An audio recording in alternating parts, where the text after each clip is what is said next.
Hello Countdown fans! Ito na nga ha, Elena update at saka si Maha pala. Yung makakasama mga kasembreros ni Ma'am Catherine sa bagong serye nila ni Sir James Reid. So ang kulit no, kasi mas best friend ang dalawang ito. Malamang sa malamang ay ito ang magkaaway na magiging villain niya mga kasembreros. So kasi ito pala yung teaser niya kahapon na someone will be messing with them.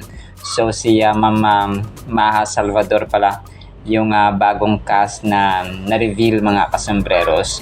So hindi natin alam kung merong third party or parang kaagaw si Ma'am Catherine dito kay Sir James Reid. So alamin din natin yan.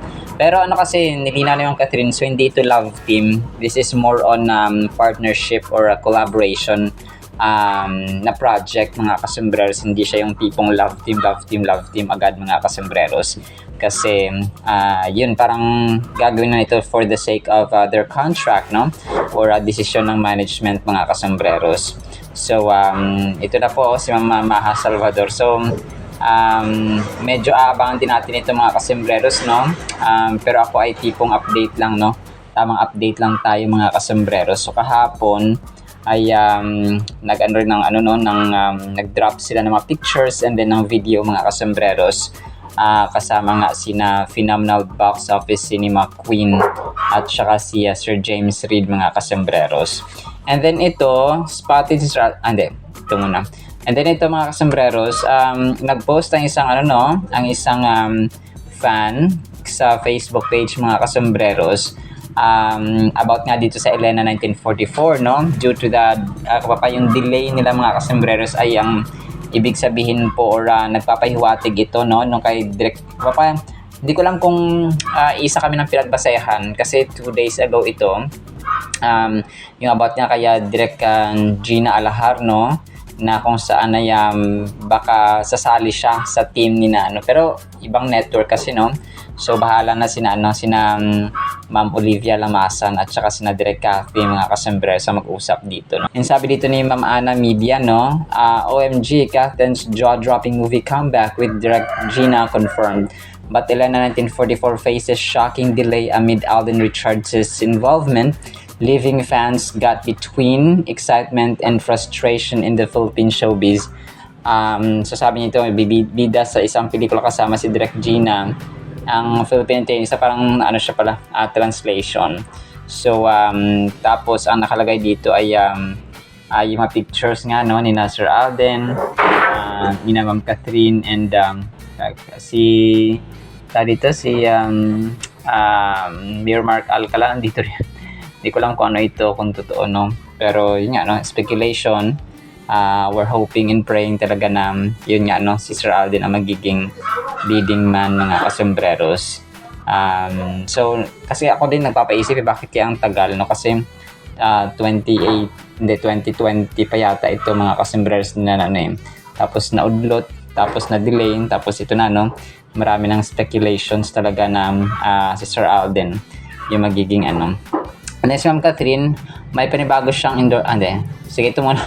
Sorry. So si Sir Alden spotted siya, no, na parang kumukuha, nagsiserve ng kanyang pagkain.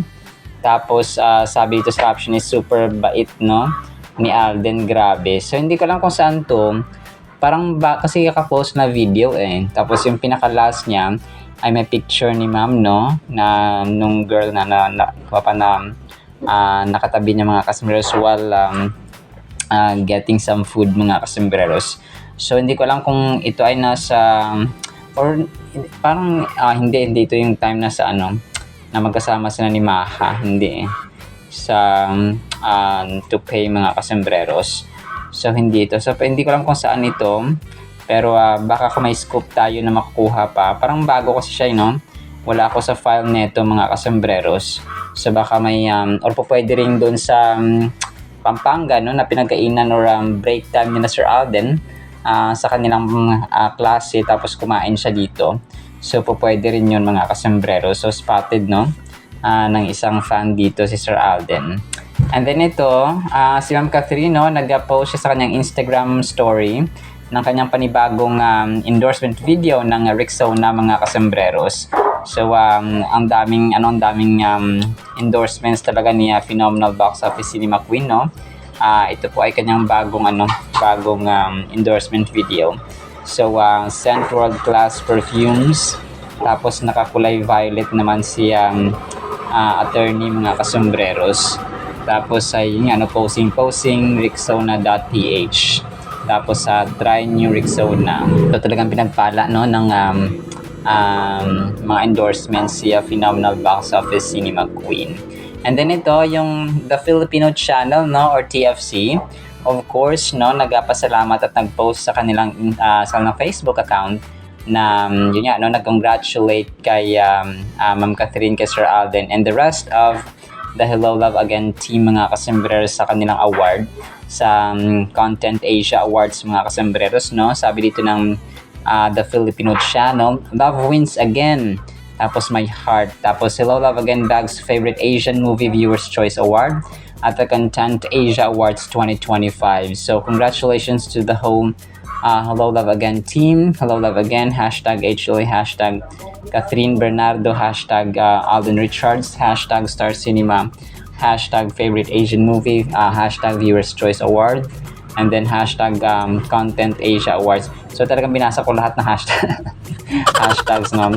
Tapos yung picture nga, no, ni Ma'am Catherine at Sir Alden mga kasombreros dun sa Hello Love Again poster.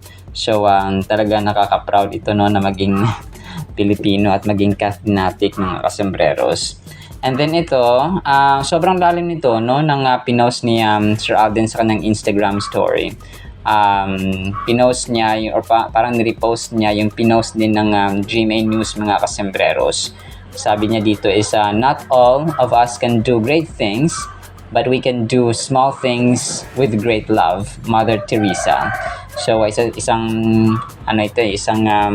kilalang figure, no, si Mother Teresa mga kasombreros.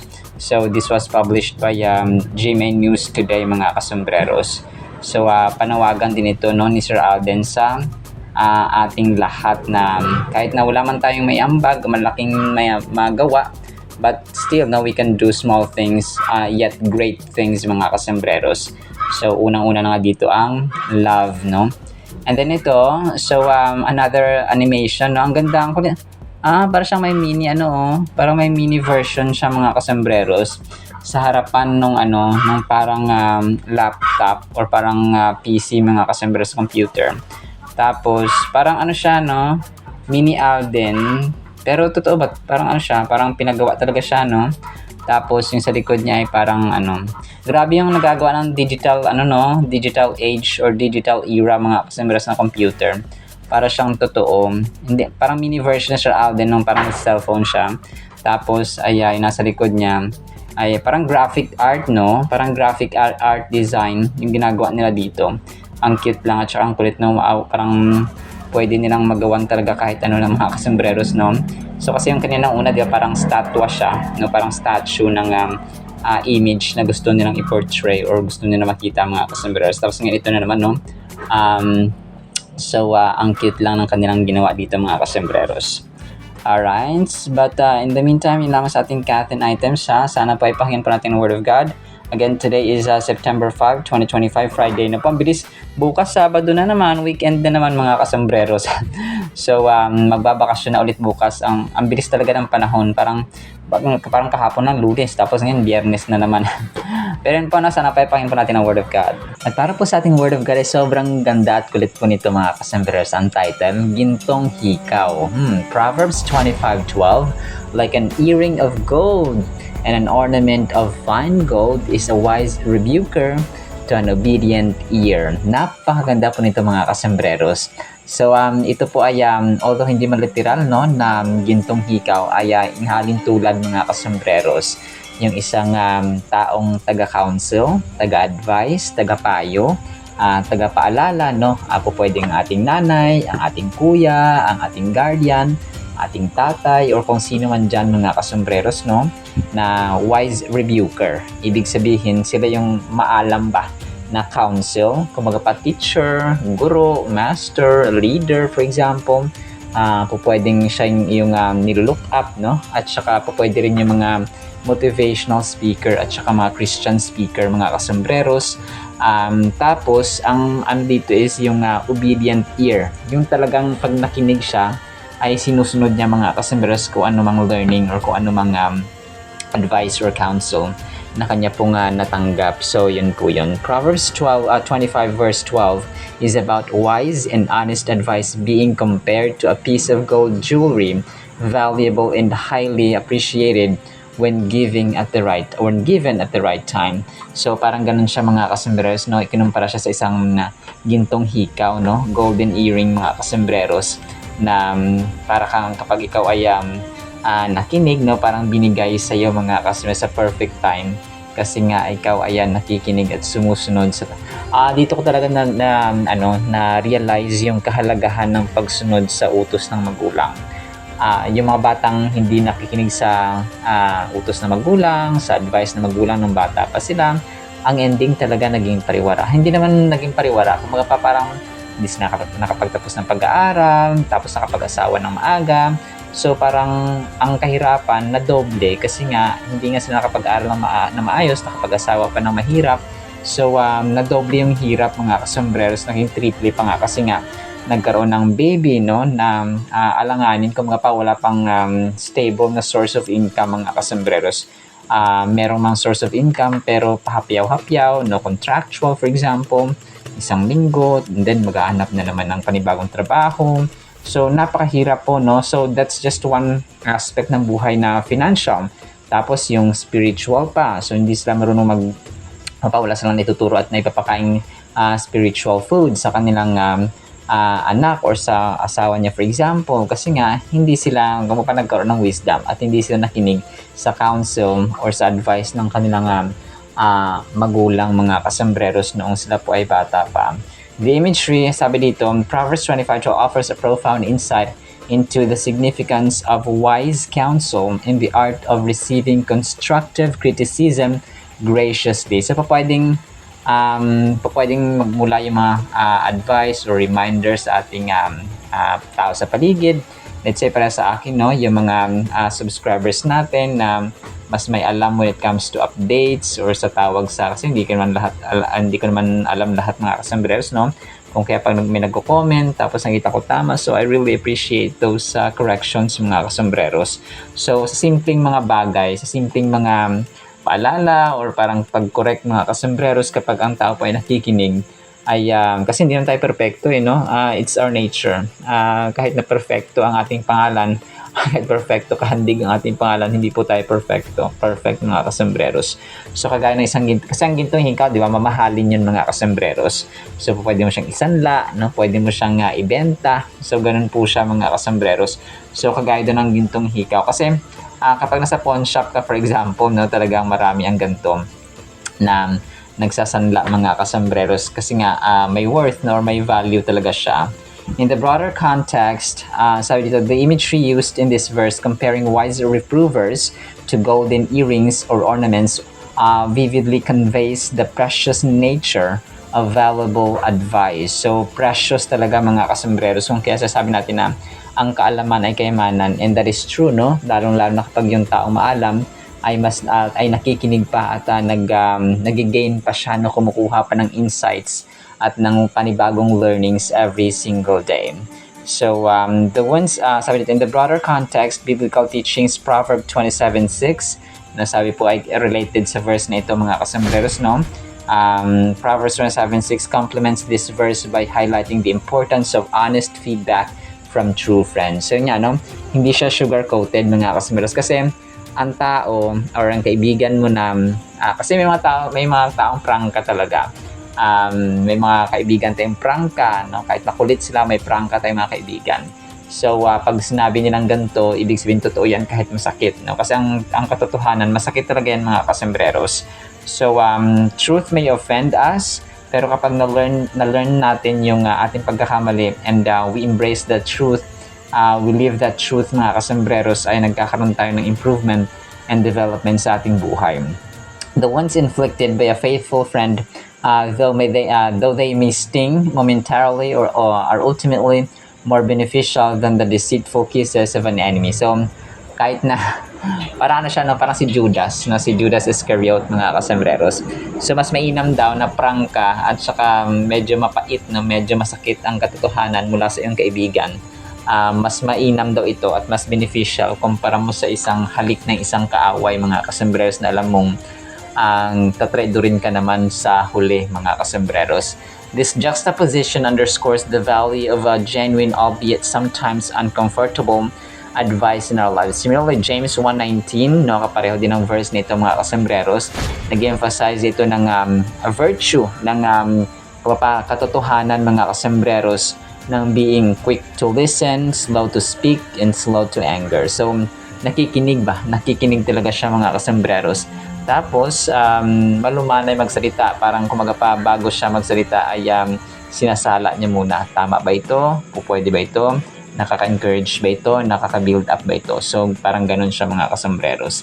These qualities are essential for cultivating a receptive heart that can truly benefit from the wise or from wise counsel. So, yung tao kasi, kapag hindi sila natuturuan, mga kasembreros, walang teachable heart ang isang tao, delikado po yun, mga kasembreros, no? Kasi nga, hindi siya lalago, hindi siya mag-i-improve, mga kasembreros.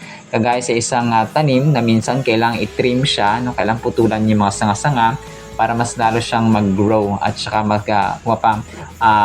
mas magkakaroon pa siya ng maraming sanga, mga kasembreros. Mas lalo siyang magiging mayabong. So, ganun po siya, mga kasembreros. So, sa atin din po, kailangan minsan tapisan yung ganito, dagdagan yung ganito. So, ganun siya. So, in conclusion, Proverbs 25:12 imparts a valuable lesson on the significance of valuing and embracing wise counsel. So, although bihira na lang talaga ngayon kasi ang mga tao talaga aware na sa mga mga kabataan, very aware na sa paligid kasi nga may advanced na technology, cell phones, and so on. Pero iba pa rin yung counsel. Iba kasi yung counsel na nagiging natin sa ating magulang kasi well experienced niyan sila.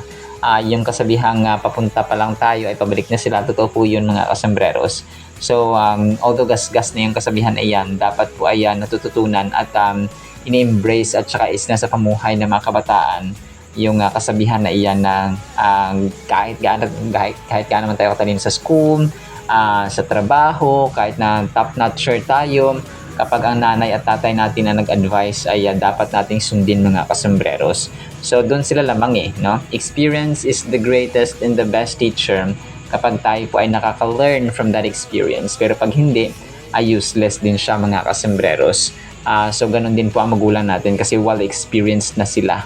Ganun po siya. So, we can bring refreshment to someone's soul by offering kind words and encouragement. So, isa itong technique, mga kasembreros, no? Kind words and encouragement. Just like how a cold drink refreshes a weary body, our words of affirmation and support can soothe and uplift someone who is feeling down or discouraged.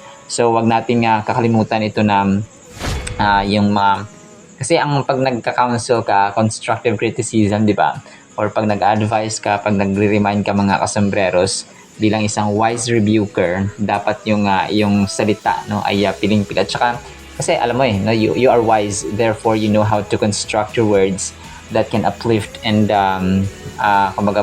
strengthen and encourage those who hear your words, mga kasembreros, of counsel or rebuke. Alright, sinap sa ating word of God, no, pagpalaan po tayo ng pag-ibig, pananampalataya, pag-asa, wisdom, no, and a heart that is teachable, na willing maturuan, mga kasembreros. In Jesus' mighty name we pray. Amen and amen. See you next segment, mga kasembreros. Paalam po. I love you.